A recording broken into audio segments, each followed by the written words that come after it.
This is Chris Minear, my video response to 4.2 and about different cultural norms when it comes to conflict and emotion, being emotional or not emotional, and then also the cognitive types of trust.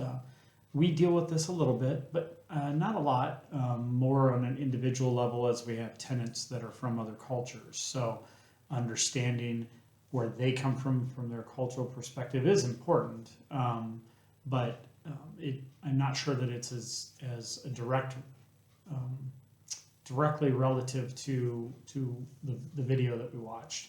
One thing that I was thinking of while watching it, though, is how we, as a Christ-centered organization that is a community development organization, we do face issues with this, and recently we've had some issues with, as we're trying to replicate success we've had in our neighborhood with another neighborhood association, and as we're seen as an outsider trying to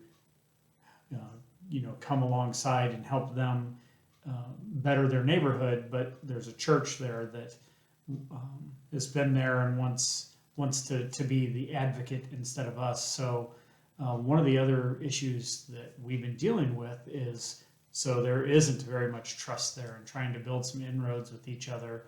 But there's also race, and that's an issue. They are a mostly black neighborhood, and while we're a very multi-ethnic organization, the people that are in current leadership are almost exclusively white, and so there's very much race issues with trust.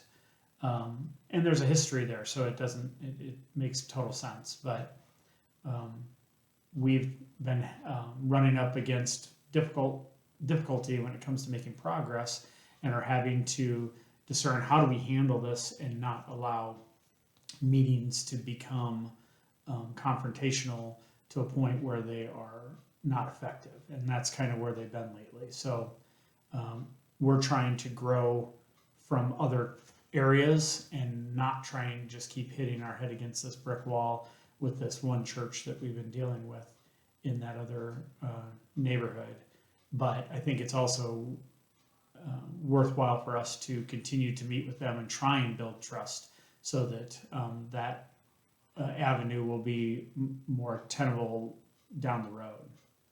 So not exactly the same thing, but I thought it's a fair thing to talk about while many of us are in Christian organizations or churches compared to secular, and how you handle yourself in the midst of conflict and trust issues when it comes to those kinds of organizations.